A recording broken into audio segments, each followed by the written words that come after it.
ঘূর্ণিঝড় এই শব্দটি আমাদের প্রত্যেকের কাছেই একটি আতঙ্কের কারণ। কিন্তু আমরা কি জানি এই ঘূর্ণিঝড় কীভাবে গঠিত হয়? আসুন আজকের এই ভিডিওতে আমরা জেনে নিই একটি ঘূর্ণিঝড় কী এবং এটি কিভাবে তৈরি হয়। ঘূর্ণিঝড় হলো সমুদ্রে সৃষ্ট বৃষ্টি, বজ্র ও প্রচণ্ড ঘূর্ণি বাতাস সংবলিত আবহাওয়ার একটি নিম্নচাপ প্রক্রিয়া। এই ধরনের ঝড়ে বাতাস প্রবল বেগে ঘুরতে ঘুরতে ছুটে চলে বলে এর নামকরণ হয়েছে ঘূর্ণিঝড়। ঘূর্ণিঝড়ের ঘূর্ণন উত্তর গোলার্ধে ঘড়ির কাঁটার বিপরীত দিকে এবং দক্ষিণ গোলার্ধে ঘড়ির কাঁটার দিকে হয়ে থাকে।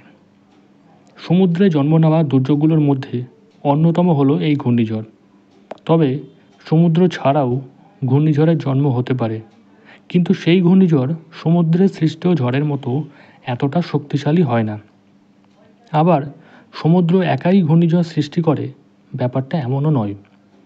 বিশেষ করে সূর্য ও বায়ুমণ্ডলের প্রভাব, বায়ুর ঘনত্বের প্রভাব, তাপমাত্রার পার্থক্যের প্রভাব ইত্যাদি বিভিন্ন বিষয় জড়িয়ে থাকে একটা ঘূর্ণিঝড় সৃষ্টির পিছনে।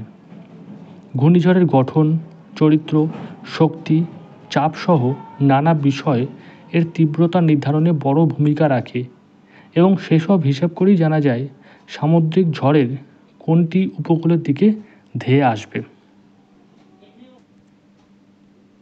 সমুদ্র থেকে বায়ুমণ্ডলে প্রচুর পরিমাণে শক্তি নিয়ে ঘূর্ণিঝড় তৈরি হয়। সমীক্ষা অনুসারে দেখা গেছে প্রতি বছর বিশ্বজুড়ে প্রায় 70 থেকে 90টি ঘূর্ণিঝড় সিস্টেম তৈরি হয়। কোরিওলিস বলের কারণে ভূপৃষ্ঠের বায়ু নিম্নচাপ ব্যবস্থার দিকে সরপিল হয়ে যায়। নিরক্ষীয় অঞ্চলে ঘূর্ণিঝড় সিস্টেমগুলি গঠিত হয় না, কারণ কোরিওলিস বল 5 ডিগ্রি উত্তর অক্ষাংশ এবং 5 ডিগ্রি দক্ষিণ অক্ষাংশের মধ্যে প্রায় নগণ্য বললেই চলে। এই ঘূর্ণিঝড়ের পৃথিবীর বিভিন্ন প্রান্তে বিভিন্নভাবে নামকরণ করা হয়েছে। যেমন ক্যারিবিয়ান সাগরে ঘূর্ণিঝড়ের নাম হ্যারিকেন, চীন সাগরে এর নাম টাইফুন, ভারত মহাসাগর অঞ্চলে ক্রান্তীয় ঘূর্ণিঝড়, জাপান অঞ্চলে তাইফু, আমেরিকাতে টর্নেডো, উত্তর অস্ট্রেলিয়াতে উইলিস। আসুন দেখে নেওয়া যাক একটি সাইক্লোন বা ঘূর্ণিঝড় কিভাবে গঠিত হয়। একটি সাইক্লোন বা ঘূর্ণিঝড় গঠনের জন্য মূলত 6টি কারণ দায়ী হতে পারে।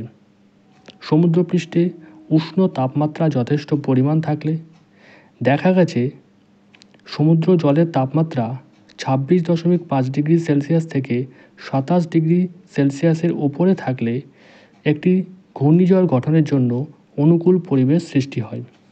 এছাড়া বায়ুমণ্ডলে অস্থিরতা, কোরিওলিস বল কীভাবে এলাকায় প্রভাব ফেলছে যাতে নিম্নচাপ এলাকা তৈরি হতে পারে। যখন ট্রপোস্ফিয়ারের নিম্ন থেকে মধ্যম স্তরে আর্দ্রতা বেশি থাকে, পূর্ব বিদ্যমান নিম্ন স্তরের এলাকায় বিশৃঙ্খলা থাকলে এবং যখন উল্লম্ব বায়ুশেয়ার কম হয়, তখনই একটি সাইক্লোন বা ঘূর্ণিঝড় সম্পূর্ণরূপে তৈরি হতে পারে। উষ্ণ আর্দ্র বায়ু সমুদ্রের উপর দিয়ে উপরের দিকে উঠলে ঘূর্ণিঝড় তৈরি হয়। এই বায়ু উপরে যাওয়ার সাথে সাথে নিচে একটি নিম্নচাপ এলাকা তৈরি হয়। এখন নিম্নচাপ এলাকাটি চারপাশের উচ্চচাপের বাতাসে ভরে যায়। আবার শীতল বাতাসের পরবর্তী ব্যাচ সমুদ্রের উপরে উষ্ণ এবং আর্দ্র হয়। এর ফলে আবার একটি নিম্নচাপ এলাকা তৈরি হয়। এই সমগ্র চক্রটি ক্রমাগত চলতে থাকে। এই চক্রটি কোরিওলিস বলের প্রভাবে উত্তর গোলার্ধে ডান দিকে এবং দক্ষিণ গোলার্ধে বাঁ দিকে বেঁকে যায়। এই ক্রমাগত চক্রের ফলে বাতাসে মেঘের সৃষ্টি হয়। সমুদ্রের জল বাষ্পীভূত হওয়ার সাথে সাথে আরও মেঘ তৈরি হয়। এই সমগ্র সিস্টেমটি একটি সাইক্লোন গঠনের দিকে পরিচালিত হয়। ঝড়ের সিস্টেমটি দ্রুত ঘোরার সাথে সাথে কেন্দ্রে একটি চোখ তৈরি হয়। ঝড়ের চোখকে শান্ত এবং পরিষ্কার অংশ হিসাবে বিবেচনা করা যেতে পারে। ঝড়ের চোখে বাতাসের চাপ কম থাকে। প্রসঙ্গত বলে রাখা ভালো, সাইক্লোন বা ঘূর্ণিঝড় গঠনের এই সমগ্র প্রক্রিয়াটিকে বলা হয় সাইক্লোজেনেসিস। ঘূর্ণিঝড় মূলত 4 প্রকারের হয়।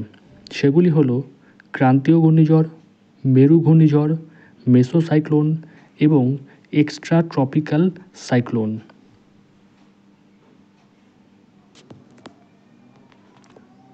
যদি কোনো নিম্নচাপ ঘন্টায় ৬২ কিলোমিটার গতিবেগ অর্জন করে তখন সেটাকে আঞ্চলিক ঝড় বলে মনে করা হয়, কিন্তু সেটি যদি ঘন্টায় ১১৯ কিলোমিটার গতিবেগ অর্জন করে তখন সেটাকে সাইক্লোন বা ঘূর্ণিঝড় বলা হয়ে থাকে। যাত্রাপথ কম হলে ঝড়ের শক্তি বাড়ে, কিন্তু যাত্রাপথ দীর্ঘ হলে এর শক্তি কিছুটা ক্ষয় হতে পারে। এছাড়া সমুদ্রের উপরিভাগের তাপমাত্রা ঝড়ের শক্তি সঞ্চয়ের অনুকূল না হলে স্থলভাগে পৌঁছানোর আগেই ঝড়ের গতি কমে যেতে পারে। ঘূর্ণিঝড় কেবল পৃথিবীতেই দেখা যায় এমনটা নয়। ঘূর্ণিঝড় জোভিয়ান গ্রহে সাধারণ, যেমন নেপচুনের ছোট অন্ধকার স্পট। এটি গ্রেট ডার্ক স্পটের ব্যাসের প্রায় 1/3 এবং এটিকে উইজার্ডস আই ডাকনাম দেওয়া হয়েছে, কারণ এটি দেখতে চোখের মতো। এই চেহারাটি উইজার্ডের চোখের মাঝখানে একটি সাদা মেঘের কারণে ঘটে। মঙ্গল গ্রহে ঘূর্ণিঝড়ও দেখা গেছে।